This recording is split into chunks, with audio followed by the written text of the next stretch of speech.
Sud Radio, les voix de l'emploi, la bonne voix. Et c'est Sarah qui nous a laissé un message au 0826 300 300. Bonjour, c'est Sarah Dumont. Je suis commerciale sur le terrain depuis plus de 5 ans pour un distributeur de produits bio et j'ai découvert le télétravail ces derniers mois et cela me convient. Pensez-vous que je pourrais rencontrer mon DRH pour lui dire que je souhaiterais continuer à travailler de cette manière? Merci pour vos conseils. Au revoir. Alors c'est vrai que le télétravail pour certains ne supportent pas. Hein. Oui, mais d'autres par contre, ils trouvent quelques avantages et s'y plaisent. Oui, alors il y a deux choses dans la question de Sarah. C'est que la première chose, c'est qu'on sent encore une fois qu'il y a une espèce d'angoisse de est-ce que je peux aller discuter avec mon ou ma DRH, hein.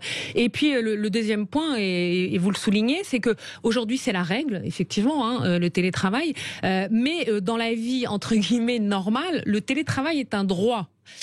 Donc il y a quand même plus de 60% des professions qui sont adaptables au télétravail. Alors commercial, évidemment encore plus.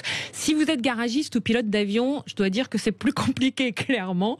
Mais à partir du moment où votre métier est adaptable, évidemment qu'il faut aller en parler avec votre responsable ou le DRH.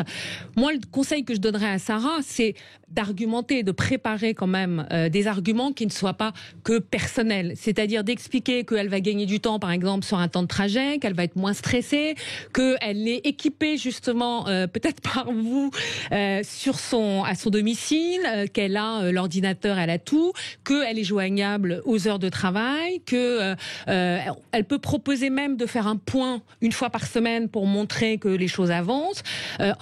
En même temps, commercial, moi j'ai souvenir, on dit toujours qu'un bon commercial est quelqu'un qui n'est jamais à son bureau normalement. C'est quelqu'un qui va avoir des clients, qui prospecte, etc. Donc c'est vraiment une profession idéale. Et à partir du moment où elle a préparé ses arguments, il faut à ce moment-là en parler alors ou par mail, ou par téléphone, ou par écrit, c'est toujours mieux de laisser une trace, et de demander de passer pour tout le temps en tout cas, en télétravail. Ingrid Gopter, vous avez des salariés chez vous, chez Virco, qui vous ont demandé de travailler, de continuer à faire du télétravail chez eux, même lorsque la période sanitaire sera derrière nous, j'espère assez vite. En fait, je pense que on a quand même, c'est pas vraiment de demande pour rester 100% en télétravail. Par contre, effectivement, les gens on apprécie de cette alternance entre pouvoir être sur le terrain ou en entreprise et être à domicile quand il y a besoin un peu de se poser. Donc, je pense qu'effectivement, le 100% télétravail montre aussi ses limites. C'est vrai que sur le métier de commercial, je pense que le frein éventuel, ça pourrait être le contact client, puisque la raison d'être quand même, alors je dis ça parce que chez l'IRECO, on a une force de vente sur le terrain, une force de vente itinérante, et le cœur de ce métier, c'est quand même d'aller rencontrer les clients. Alors ceux avec lesquels on travaille, mais aussi des nouveaux qui arrivent.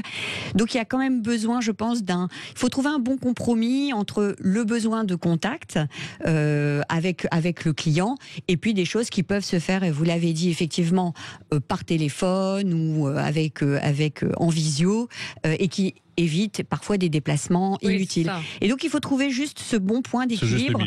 Donc voilà, j'invite Sarah à effectivement en parler tout simplement avec son DRH, en expliquant les avantages peut-être parfois d'éviter des déplacements inutiles, et trouver ce juste équilibre entre des moments peut-être en télétravail et des moments en clientèle.